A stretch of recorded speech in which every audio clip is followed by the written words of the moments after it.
ويا أيها الراجون منه شفاعة صلوا وسلموا تسليما. Adapun hal-hal yang mesti dikerjakan sebelum tobat ada 3.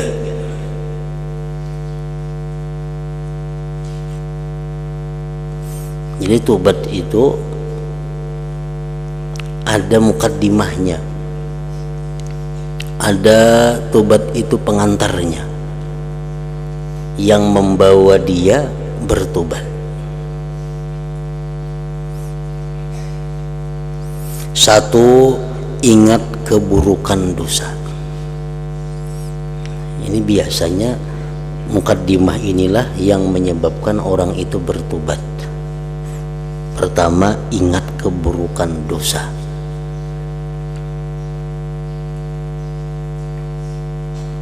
Kenapa keburukan dosa? Satu perbuatan dosa itu sangat banyak menimbulkan hal-hal yang buruk.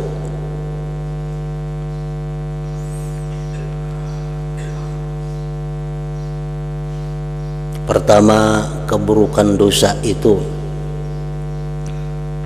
membuat ibadahnya ditolak oleh Allah.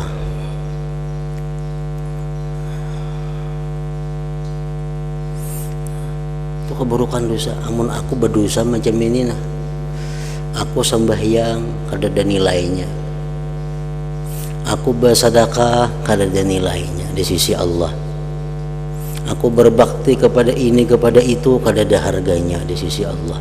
Ingat keburukan dosa. Yang kedua, keburukan dosa itu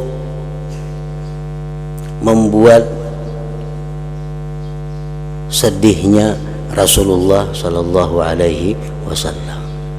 Dengan adanya kita berbuat dosa ini, Rasulullah jadi sedih, Rasulullah jadi berduka kalau kita berbuat dosa.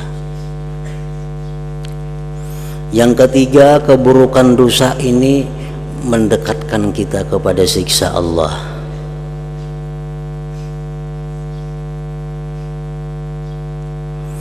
Yang keempat, keburukan dosa ini kalaunya kita orang yang disayangi Allah, mempersempit rezeki. Tuh orang-orang yang disayangi Allah nih, kalau ini berbuat dosa rezekinya macet.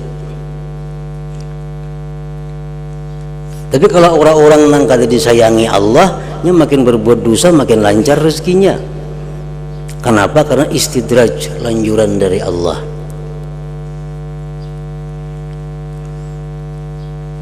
Nah, orang-orang yang beriman, orang-orang yang dikasihi Allah, kalau ini berbuat dosa, rezekinya disempitkan Allah. Tujuannya apa? Supaya orang ini sadar, ini orang disayangi Tuhan bang. Nah, orang disayangi Tuhan itu kalau nya berbuat dosa, Allah segera memberi teguran kepadanya. Antara lain teguran Tuhan apa? Rezekinya macet.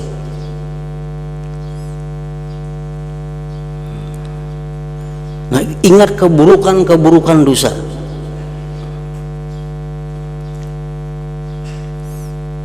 Dalam kitab Sirajut Talibin disebutkan itu ada antara lain bahwa orang-orang yang beriman itu, orang-orang yang dikasihi Allah itu, kalau dia melakukan satu perbuatan dosa, nah, maka rezekinya akan disempitkan Allah.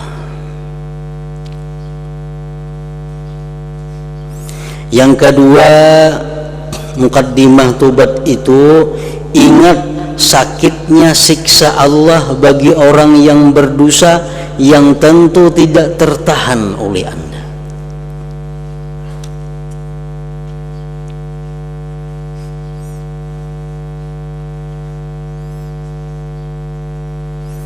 Ingat sakitnya siksa Allah bagi orang yang berdosa yang tentu tidak tertahankan oleh Anda. Kalau hukuman yang diberikan oleh hukuman dunia itu masih kada apa-apa.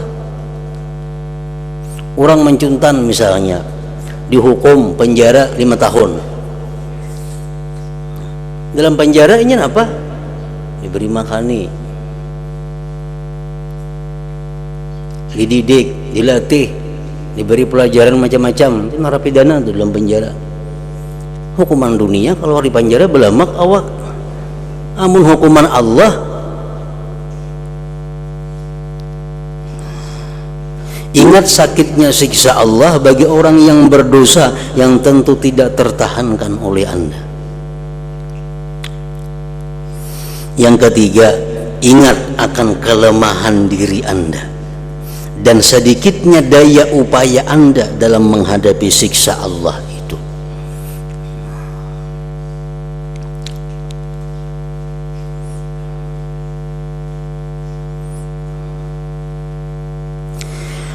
Manakala orang tidak tahan akan panasnya matahari, tidak tahan akan tamparan polisi atau gigitan semut, bagaimana ia bisa tahan terhadap sengatan panas neraka jahanam dan pukulan malaikat zabaniyah atau patukan ular sebesar leher unta, sengatan kala sebesar himar yang terbuat dari api di dalam neraka.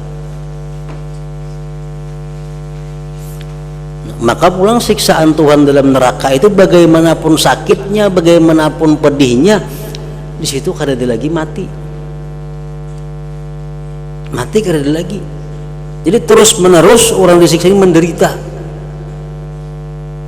Kenapa kada ada lagi mati? Karena mati sudah dicabut oleh Allah, mati sudah disembelih. Kan di akhirat kayaknya di padang mahsyar mati ini dibentuk menjadi seekor kibas. Jadi Allah memanggil makhluk yang bernama maut mati. Ya Tuhan, mati supaya menghadap. Nah, datang si mati nih berbentuk kayak kibas. Akhirnya sampai di situ disembelih kibas ini. Lalu mati. Ya Allah. Si mati nih matinya. Nah, kada ada lagi kematian. Jadi orang yang dalam neraka kada ada lagi mati, nang di surga kada ada lagi mati karena matinya sudah mati. Nah, jadi kayak apa aja siksa Allah itu sakitnya, pedihnya, hancur kita awak, kembali lagi macam semula, disiksa lagi, kematian tuh kada ada lagi. Nah, itu yang kita bayangkan sebelum kita melakukan tobat.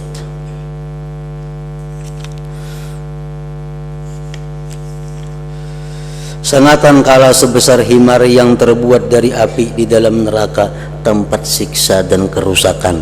Nah, mampu kada kita? Tentu tidak akan tahan.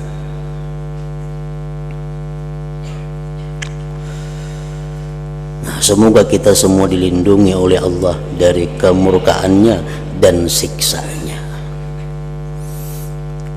Nah, jadi untuk menghindari hal-hal seperti tadi, hanya ada satu jalan, adalah tobat.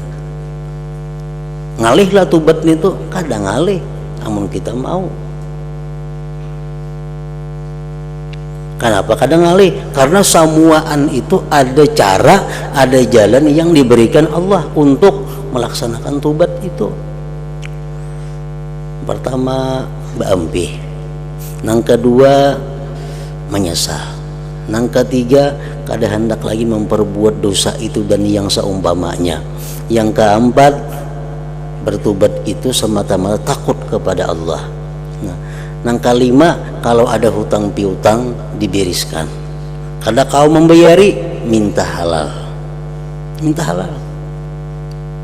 Dulu aku pernah lawan ikam berhutang sekian juta. Mana kau lagi membayari?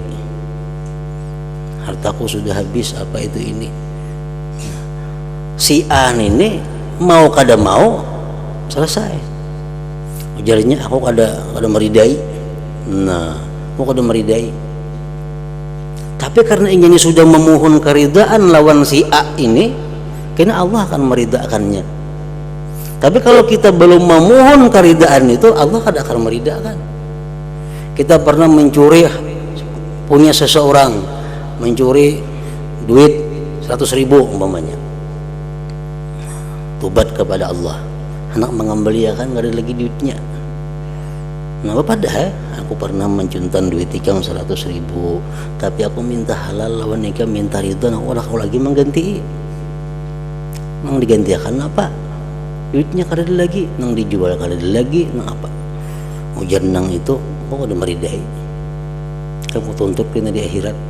Nah, tapi kita sudah minta ridha lawan inya nih. Nah, kayaknya di akhir Allah maha bijaksana, Allah menghargai permintaan halal kita kepada makhluknya itu. Allah sangat menghargai itu, sehingga harganya apa?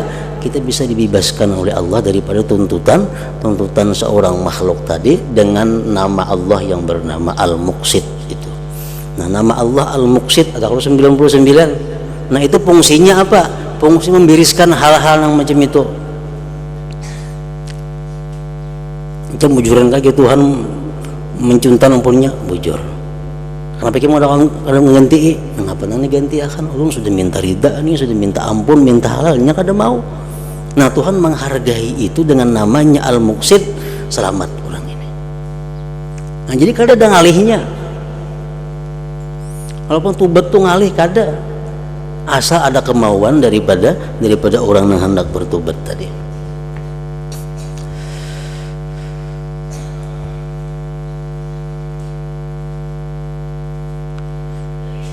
Apabila Anda selalu mengingat hal ini dan senantiasa membiasakan ingat kepada siksa Allah di waktu malam dan siang, maka yang demikian pasti akan mendorong Anda untuk bertobat yang baik dan bersih dari segala dosa.